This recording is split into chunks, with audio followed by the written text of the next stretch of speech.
Good evening. Thank you very much for your patience. The Secretary General will start with a short introductory statement, and then we'll have a few minutes for questions. Secretary General. Good evening. We have just discussed the situation in Kosovo, which is of concern to all of us. And let me be clear, restrictions to the freedom of movement are not acceptable. The use of violence is not acceptable, and particularly attacks on our soldiers and on any member of international missions in Kosovo are not acceptable. KFOR is ensuring freedom of movement and a safe and secure environment for all people in Kosovo. Our soldiers are operating carefully, firmly and impartially, and they are acting in full accordance with our mandate from the United Nations. We fully support the commander of KFOR and the troops under his command as they continue to uphold the United Nations mandate. Recently, we have seen some positive steps. President Tadic has called on those who are manning the barricades to return to their homes. Belgrade and Pristina have reached an agreement on integrated crossings, and the first roadblocks have been removed. This sort of concrete and constructive actions are welcome, but we need to see more of them so that freedom of movement is fully restored to the northern part of Kosovo, because tensions are bad for Serbia, bad for Kosovo, and bad for the whole region. We also discussed our cooperation with Russia ahead of our meeting with Foreign Minister Lavrov tomorrow in the NATO-Russia Council. Our partnership with Russia is of fundamental importance, and we agreed that we have made good progress in that partnership, and there is potential for still more. We cooperate to bring stability to Afghanistan and stem the flood of narcotics out of the country. We cooperate in the fight against terrorism. We cooperate in combating piracy. And this cooperation benefits all of us. And we are committed to continuing it. At the same time, there are areas where we disagree. Missile defense is one of them. NATO's position is clear. We need missile defenses for our own security. We believe our defenses would be more effective if we cooperate, and we want to create trust and build transparency. This is why we invited our Russian partners to discuss the potential for cooperation. And I'm glad that President Medvedev recently stated that Russia is keeping the door for dialogue open. I agree that dialogue is vital, and NATO remains committed to dialogue. But we have also noted that Russia is prepared to respond to our plans by deploying missiles in areas neighboring the alliance. I have to say that such responses remind us of the confrontation of a bygone era, and they suggest a fundamental misunderstanding of the scale of our missile defenses and of their purpose. So we are looking forward to our meeting with Foreign Minister Lavrov tomorrow to clear the air. NATO and Russia have a self-evident interest in working together.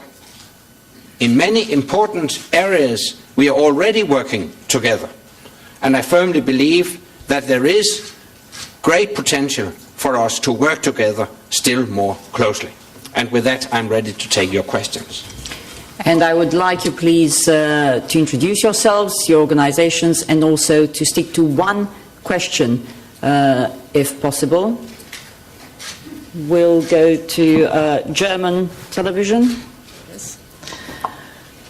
Secretary General, how do you explain these tensions between NATO and Russia? Are they also bound with the problems now actually in Russia, in Moscow, just behind after the elections? Well, it's a well-known fact that in democracies you have heated debates during electoral campaigns, and of course I can't exclude the possibility that recent statements are also influenced by the electoral mood in Russia. But of course we have to take presidential statements seriously, and that's what I do by stressing that I don't think such statements are in full accordance with what we decided a year ago in Lisbon, when we clearly stated that we want to develop a true strategic partnership between NATO and Russia. CNN. Yes, Elise Labott with CNN. Thank you, Mr. Secretary General.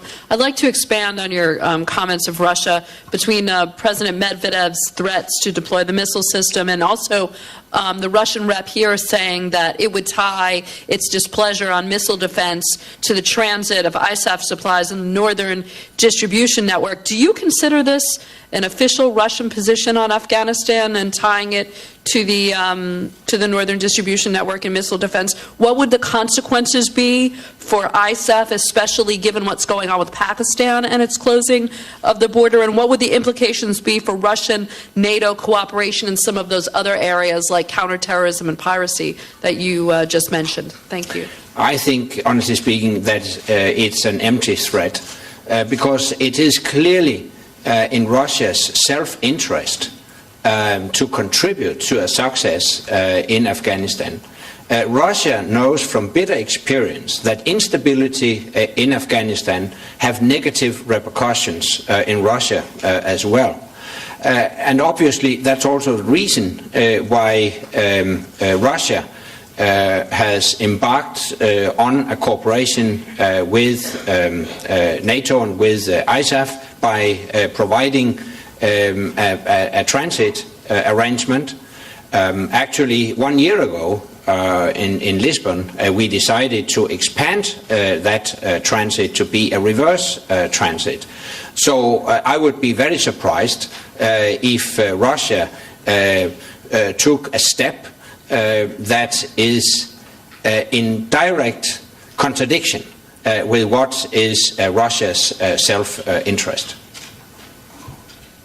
First row. Thank you. There is a reference of NATO tension with Pakistan. I come from Pakistan. What has been the investigation process? Because last year there was a similar incident where 3 persons were killed and NATO instantly sought an apology from Pakistan. But this time, as the time passes, there is a feeling in Pakistan that the attack was well coordinated, well planned, and well thought out. First of all, I strongly regret the recent security incidents. And as I have already done, I would like to repeat here that I convey my deepest condolences to the bereaved families, and I express my sympathy for the armed forces of Pakistan and the Pakistani people. We have launched an investigation of what actually happened, and I do hope that Pakistan will engage positively in that investigation. We have invited Pakistan to participate in that investigation, because I think the right response to that regrettable incident is not less but more cooperation, also to avoid such accidents to happen in the future. And that should be the purpose of an investigation, also to learn lessons as to how we can avoid such incidents in the future through a strengthened cooperation. We need a positive engagement of Pakistan. Lady in the front, please don't forget to introduce yourself. My name is Essia. I come from Tunisia. My question is to Secretary General about NATO strategy towards the Northern African countries and mostly Mediterranean countries following the Arab Spring, and what new strategy and towards these countries, and is NATO concerned about the weapons in the region, mostly in Libya, and the threat to the neighboring countries? Especially that on the borders with Tunisia, we've seen a lot of threats recently. Thank you. First of all, on your specific question as regards weapons, yes, it is a matter of concern. I would remind you that the UN Security Council has stressed that it is a responsibility for the new authorities in Libya to make sure that weapons are properly controlled. I would also remind you that the weapons embargo or the arms embargo is still in force, and it is a responsibility for all UN member states, including countries in the neighborhood of Libya, to enforce that arms embargo. So yes, it is a matter of concern, and it is a responsibility for the new authorities in Libya as well as all countries in the region to make sure that proliferation of such weapons will not take place. Your more general question about the Arab Spring and what is the consequences of that, I'm very encouraged by what we have seen. What we have seen is that the people of nations in North Africa and the Middle East have taken the situation in their own hands. They have clearly demanded freedom and democracy. They have seen that freedom and democracy can bring prosperity, can bring new opportunities for people. They have seen that with their own eyes in countries that flourish from freedom and democracy. And now they want, for understandable reasons, exactly the same opportunities in their countries. That has been the driving force behind the revolutions in Tunisia, in Egypt, in Libya, and elsewhere. And the only way forward is to accommodate these legitimate aspirations of the people in the region. I hope that strong and stable democracies will develop in North Africa and the Middle East. And I'm confident that will happen.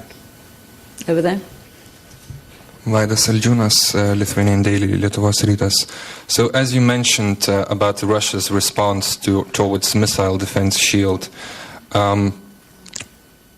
despite all that, Russians seem to be going anyway and responding kind with deploying missiles and radars.